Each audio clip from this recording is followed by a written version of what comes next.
ओम शांति। आज ब्रह्मा कुमारीज की टीम नशा मुक्त भारत अभियान को लेकर नवोदय विद्यालय पहुंची और सभी बच्चों को नशा के बारे में प्रेरित किया, जागरूक किया और अच्छे अंकों से पास होने के लिए मेडिटेशन और एक प्रेरणा नशों के से रूप जो में एक महान दिमाग सपूत पर की असर सीख आता पर है चलने के उद्देश्य उससे से भी अवगत कराया। हम इस शांति। दिवस को मनाते हैं। हर जयंती पर हम न केवल उनका जीवन परिचय प्राप्त करते हैं, बल्कि उनकी जो सीख थी, उनका जो महान उद्देश्य था, देश प्रेम, उसे हम आत्मसात करने की कोशिश करते हैं। जिस समय देश गुलाम था, ब्रितानी हुकूमत थी और हमारे महते उद्देश्य था देश को आजाद कराना, गुलामी की बेड़ियों से मुक्त हो जाए, फिर हम अपने देश में आजादी की सांस लें, हम तय करें हमारे लोगों के लिए कि बेहतर क्या होगा, हमारे लिए सर्वश्रेष्ठ क्या है। आज हम आजाद हो चुके हैं। आज इस मुक्त आसमान में, खुली हवा में हम सांस लेते हैं, लेकिन एक जिम्मेदारी के साथ कि हम किसी हुकूमत से हमें अपने आप को आजाद नहीं करना है, लेकिन देश को आगे बढ़ाना है।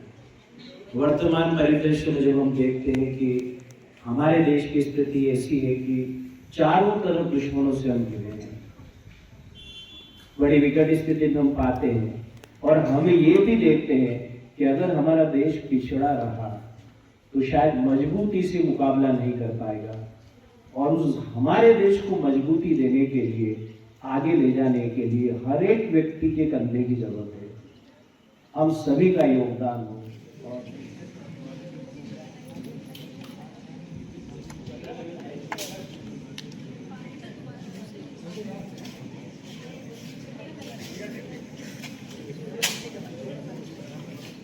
उतना ही हमारे अंदर एकाग्रता की शक्ति, कंसंट्रेशन पावर बढ़ने लगती है। हाँ, आप सभी विद्यार्थी हैं, आपके साथ मैं भी विद्यार्थी हूँ। विद्यार्थी का अर्थ है जीवन में आने वाले हर लेसन से सीखना, अनुभव करना और आगे बढ़ना। एक अच्छी सफलता के लिए मेरा जीवन का अनुभव ये कहता है कि पढ़ाई दैट इज नॉट इम्पोर्टेंट। पढ़ना है, लेकिन पढ़ाई ही सब कुछ नहीं है। पढ़ाई का हमारे जीवन के अंदर 25% योगदान है। कितना? 25%। लेकिन बाकी चीज पर हमारा कभी अटेंशन ही नहीं गया। आज हम पढ़ना केवल यही लक्ष्य है, लेकिन एक अच्छी पढ़ाई, एक अच्छी सफलता के पीछे 75% हमारा मन का योगदान होता है। जो आज पूरे यूनिवर्स में आज इस बात को कोई नहीं जानते हैं कि मन की शांति का हमारी सफलता में, हमारे जीवन के एक्टिविटीज में इतना बड़ा योगदान होता है। इसीलिए आज विद्यालय में कोई भी हमारा एजुकेशन सेशन, टीचिंग सेशन शुरू होने से पहले यहाँ प्रेयर क्यों कराई जाती है? वाई? प्रेयर का काम तो मंदिर, मस्जिद, गिरजाघर में होता है, लेकिन ये तो विद्यालय है, यहाँ विद्या अध्ययन करना है, प्रेयर तो मंदिर में। तो वो इससे क्या कनेक्ट है? इन सब बातों को हम भूल चुके हैं। इसीलिए इस कार्यक्रम की प्रासंगिकता और बढ़ जाती है कि जब हमारा मन शांत होता है तो हमारा बाहरी चीजें, विचार, वेस्ट थॉट्स, जिसके कारण हमारे अंदर क्वालिटी नहीं आ पा रही। पढ़ाई तो करते हैं, एक विद्यार्थी 1 घंटा पढ़ाई करता है ऑनेस्टी के साथ, फिर वापस मेरे से कहता है सर मुझे याद नहीं रहता। अब वाइज एक्शन का अर्थ है कि जो मैंने पढ़ा, देखा, सुना, वो मेरे अंदर रिकॉर्ड हो गया। सेकेंड बार उसको देखने की आवश्यकता नहीं है। That is concentration. तो हाउ टू सफलता मेरा जन्मसिद्ध अधिकार है। बस इसको 5 बार अंदर ही अंदर रिपीट कर लें। अपने जीवन में कभी भी किसी भी परिस्थिति में किसी भी प्रकार के दबाव में आकर किसी भी नशे का प्रयोग नहीं करेंगे। अपने परिवार, मित्रों एवं समाज को इससे बचाने का भरपूर प्रयास करेंगे। भारत सरकार के नशे से संबंधित